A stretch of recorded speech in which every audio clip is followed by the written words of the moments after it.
Hello everyone, my name is Taylor. I am a single mother who faced many challenges to raise my son, Eric. Many single mothers have supportive families. I thought I did too, but I was wrong and found out in the worst way. Thankfully, I managed to protect myself and my son from the people who tried to ruin our lives. My ex-husband Carl is an abusive person. Just thinking about him makes me feel sick. There was a time when I was deeply in love with him. But things got bad after we got married. Carl was a wonderful boyfriend, but as a husband, he was a nightmare. He was controlling and gradually became abusive. I stayed in the marriage for over 8 years because he manipulated me and trapped me with a baby. I believed my son deserved a father, so I didn't leave. However, things got much worse when Eric was 5. One day, Carl started to hit me very hard. My poor son saw this and tried to stop his dad. Carl was so angry that he pushed Eric to the floor. That was the breaking point for me. I called Child Protective Services, CPS, and the police, which was enough to keep Carl away from us. However, he was determined to get back at me. He said, "You think you can run away from me, Taylor? That will never happen. Sooner or later, I will have you and my son back in my house. You just wait and see. We are getting a divorce, Carl. There is no way I will allow you near me or my son again. Even if we divorce, I'll find a way to take Eric. I am his dad, and I have rights. He will be in my home, and so will you. Mark my words." Carl's behavior and violent history made me very paranoid. My son was extremely traumatized and had to go to therapy to deal with his issues. After a long court battle, Carl and I were finally divorced. I didn't stop there. I moved near my parents and sister to stay safe from Carl. I even got restraining orders against him. It was the most horrific time of my life. Carl never knew where I had moved. He might have guessed, but he didn't have my exact address. Being near my parents and sister made me feel safe. However, my parents were not very supportive of my divorce. They said, "Was it really necessary to get a divorce? You two could have attended therapy and talked it out. It's not a big deal. Poor little Eric had to lose his dad over your problems. That's so unfair. He must be devastated not being able to see his dad." "Are you serious right now? Carl used to beat me up, Mom, and he even hit Eric when my son tried to protect me. How can you not see what a monster Carl is? Mom, Dad, you need to be more understanding of Taylor. She has been through a lot. You have no right to make her feel guilty. She did the right thing," my sister said. At first, Mom and Dad would talk to me about letting Eric see his dad, but I never allowed it. My parents were never happy with my decision. They'd always said, "Why don't you let Carl visit Eric? He must miss his son." How would you feel if I wasn't around when you were growing up? I know I would have been devastated. Taylor, you grew up in a home with 2 parents. You can't be so selfish with Eric. He deserves the love of his father. Soon he will start resenting you for not allowing his father to be in his life. What are you even talking about? Eric is terrified of his dad. He begs me never to let Carl near us again. Neither of us wants anything to do with him. You may be letting Carl's bad actions color your view. You shouldn't have involved Eric in your problems. He's scared of Carl because you've made him that way. That's unfair, Dad. If Carl was a good man and a loving father, he wouldn't have hurt me in front of Eric, or at all. No matter how hard I tried, they never agreed with my decision. Over time, though, they seemed to accept it. They became close to Eric and did a great job as grandparents. Eric also formed strong bonds with them and his aunt, Blair. I think part of the reason my parents stopped pressuring me was because Blair and I were financially supporting them. Dad doesn't have a good job and Mom doesn't work, so we sent them monthly allowances. Money might have been why they eventually stopped bringing up the matter. Eric and I were doing well in our new home. He started school locally, and I had a good job in an office. Things were going smoothly, and I was happy being close to family. However, I didn't expect my loved ones to betray me. About a year after leaving Carl, I was preparing for a business trip to another city. I couldn't bring Eric along because there were no childcare arrangements at work. I was stuck, wondering what to do with Eric. That's when my mom and dad suggested a plan. They said, "We heard you'll be going on a business trip soon. Stuart and I have been thinking about babysitting Eric for you. We can stay at your house and take care of both Eric and the house." "Are you sure about this? Eric can be quite a handful. Plus, leaving your apartment empty might be risky, don't you think? It's just for a few days, so I don't think it'll be a problem. Besides, we love Eric and he loves us. I'm sure he'll enjoy spending time with us." "Yeah, we'll stay here and take care of everything. Your house will be safe while you're away. It's like getting 2 benefits at once." "Okay, since you're so insistent, I'll leave Eric and my house with you." I agreed to let them babysit Eric and stay at my house until I returned. I felt satisfied with the plan because I trusted my parents completely. Now I know I made a huge mistake. I shouldn't have trusted them at all. My business trip was just a week later. I flew out that night after saying goodnight to Eric. I had to leave a day early to prepare for a big client meeting the next morning. I called my parents and Eric from the hotel after I arrived. Everything seemed fine. Little did I know what was about to happen. At night, while I was in my hotel room preparing for my meeting the next day, Blair called me. Her call made me anxious. I immediately thought something might be wrong at home. I answered nervously. "Hey Taylor, have you already left for your business trip?" Blair asked. "Yes, I flew out yesterday. It's a short trip." "Have you left Eric with Mom and Dad?" I replied. "Yes. Is everything okay?" "They're staying at your house with Eric. They're taking good care of him, and he loves being with them," Blair said. "Taylor, I don't know how to tell you this, but I think you made a mistake leaving Eric with them. I don't think they have good intentions. Something doesn't feel right," Blair continued hesitantly. "What do you mean? Tell me what's going on. You're scaring me, Blair," I urged, feeling a knot in my stomach. "I think Mom and Dad might try to take Eric to see Carl. They've been against your decisions about the restraining orders and your divorce. I have a bad feeling they might try to reunite Eric with him," Blair explained. "What? No, they can't do that. There must be some misunderstanding. They didn't approve of my divorce, but they wouldn't side with someone who abused me," I protested in disbelief. "I understand you trust them, but please stay cautious. If you need anything, I'm here for you. Remember that," Blair urged. "Thanks, Blair. I'll keep that in mind." "Don't worry," I replied. Blair's words lingered in my mind, unsettling me deeply. I couldn't shake off the unease, so I decided to call my parents and check in with them. I said, "Hey, Mom, can you pass the phone to Eric? I miss him a lot and want to talk." "Sure, Taylor. Just a moment," Mom replied. "Mom, are you there?" "Hi, Eric. I just wanted to check in. Is everything okay? Are you having fun?" I asked. "Mom, I need to tell you something. Grandma and Grandpa have called the Dad." "Oh no, my phone's about to die. I'm so sorry, Taylor. I have to charge it now. Why don't you call back later? Eric's fine and playing with us. Don't worry about a thing. Take care. Bye."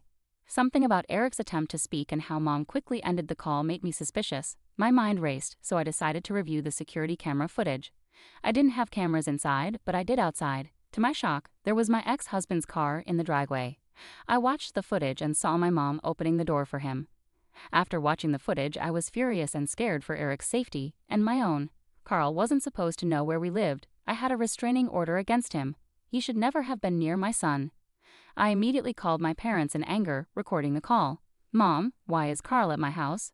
What's going on? Who gave you permission to let him in?" "Taylor, you need to calm down. Carl isn't here." "Why would you think that?" My mom replied defensively. "Mom, I can see his car parked in my driveway. Did you forget I have security cameras outside?" "I saw you open the door for him," I insisted. There was a long silence on their end. Neither of them said a word. I could sense I had caught them off guard, but what happened next shocked me even more. "Look, I understand you're upset with Carl and us, but you're being unreasonable. You need to give us some understanding. I'm very disappointed in you, Taylor. You can't keep a son away from his father. Eric needs Carl in his life. You're not being a good mother. Please tell me you're joking. Carl physically abused me. He even hurt Eric when he tried to protect me. How can you allow Carl back into his life? I have a restraining order against him, for God's sake." "That was in the past, Taylor. People can change. Your restraining order was causing issues. So yes, your mom and I decided to step in. We gave Carl your address since you wouldn't. We've reunited father and son. They're happy together. Mom, Dad, you have 5 minutes to get Carl out of there. If you don't, there will be consequences. Don't threaten us, Taylor. We're your parents. You're 3,000 miles away. Carl will stay here as long as he wants. We're planning a picnic tomorrow." "I'm hanging up now before you say anything else," Mom retorted before ending the call. "I literally gave you 5 minutes to get Carl out. When that time passed and his car was still in the driveway, I had enough. I felt scared and betrayed. I knew I had to act fast, so I called law enforcement. I explained everything and told them to arrest Carl. I also instructed them to take Eric from my parents and give him to Blair. The police arrived quickly, thanks to living near a station. I watched through CCTV as they confronted my parents and Carl. Mom and Dad looked panicked as the police moved in to arrest Carl. Mom called me, furious. "Taylor, what's wrong with you? Did you call the cops on us? How could you do this? Carl could go to jail." "He will go to jail, Mom, and so will you if you don't leave my house right now. I don't want you and Dad on my property again. I've called Blair. She's coming to take Eric. You'll never come near us again." "How dare you, Taylor? You're a horrible woman. I wish you were never born. You can't kick us out and take our grandchild from us. We won't let that happen." "Good luck with that, Mom and Dad. The police will stop you if you try anything. They know Eric is going with Blair. You can't do this. We have grandparent rights. We'll sue you. Good luck trying to fight me in court. It'll be interesting to see the judge's reaction when she learns you allowed an abusive man into my home despite a restraining order. You won't stand a chance." Before my parents could respond, the police emerged with handcuffs. Carl was led to a waiting police car and placed in the back seat. Seeing him taken away brought me a sense of relief and satisfaction. The police then turned their attention to my parents, who were flustered, and my dad began shouting at them, likely arguing about Eric. At that moment, my sister Blair arrived. She showed her ID to the police and took Eric with her. My parents tried to intervene, but the police intervened and prevented them from causing any trouble. The officers stayed until my parents gathered their belongings and left. Blair locked up the house and took the keys from them. My parents tried calling me to scream about the situation, but I didn't pick up. They started sending me strange and threatening texts, which I recorded because they were alarming. Here's what they said. "What you did today wasn't right, Taylor. There will be consequences. You had no right to take Eric away from us and Carl. I can't believe you're my daughter. I hate you. You won't keep us away, Taylor. You work. You can't be with Eric all the time. We'll get visitation rights from court, then take Eric from you. One call to CPS from us and Eric could be taken away. We're smarter than you. We'll call CPS with bad stuff. They'll place Eric with us, and he'll never return to you. That won't happen. Eric stays with me, and I'll protect him with everything I have. We know Eric's school and your address. We'll find a way to be with him. You can't stop us. Yeah, if you act crazy, we'll take him away from you. You'll never see him again." My parents are not only horrible but also foolish. It's clear to me now that they still expect everything to go their way. They have no idea what I have planned. Time will reveal everything to them. Carl made a big mistake by teaming up with them. He'll face consequences too. I wrapped up my work as quickly as possible and rushed home. Blair had kept Eric safe at her house. Eric was visibly relieved to see me. "Mom, you came back. I was afraid you wouldn't," Eric said anxiously. "Eric, what are you talking about? I went on a business trip." "Of course, I was coming back," I reassured him. "Dad said you left me, Mom. He showed me pictures of his house and said he'd take me with him. I was scared. I didn't want to go," Eric explained, clearly distressed. "Eric, listen to me. I will never let Carl take you or even come near you again. I'm staying right here with you, I promise," I assured him firmly. I spent a long time comforting Eric and ensuring he felt safe. It was upsetting to hear that Carl had been filling his head with lies about me abandoning him and trying to take him away. I was furious with Carl. CPS got involved and listened to Eric's account. They recommended therapy, and Eric is already attending sessions. I've also enrolled both of us in group therapy to help us heal from our experiences. Our therapist has been wonderful and supportive throughout. My lawyer used all the evidence of Carl's crimes in court. He's facing charges for attempted kidnapping and violating the restraining order, which could lead to jail time. Right now, I'm working on legally severing Carl's parental rights to Eric. My son deserves a good father, not an abuser like Carl. My lawyer is competent, and we're hopeful for a successful outcome. Eric, listen to me. I won't let Carl come near you ever again. I promise I'm staying right here with you, I reassured him. I spent a long time comforting Eric and making sure he felt okay. Carl had been saying hurtful things to Eric, like I abandoned him and Carl was going to take him away. I was really angry at Carl for spreading lies. Child Protective Services, CPS, got involved and listened to Eric's side of the story. They suggested therapy for him, and he's already attending sessions. I've also joined group therapy with Eric to help us both heal from what happened. Our therapist is really supportive and helps us work through our feelings. All the evidence of Carl's crimes was used by my lawyer in court. He's facing charges for trying to kidnap Eric and violating a restraining order, and he might go to jail.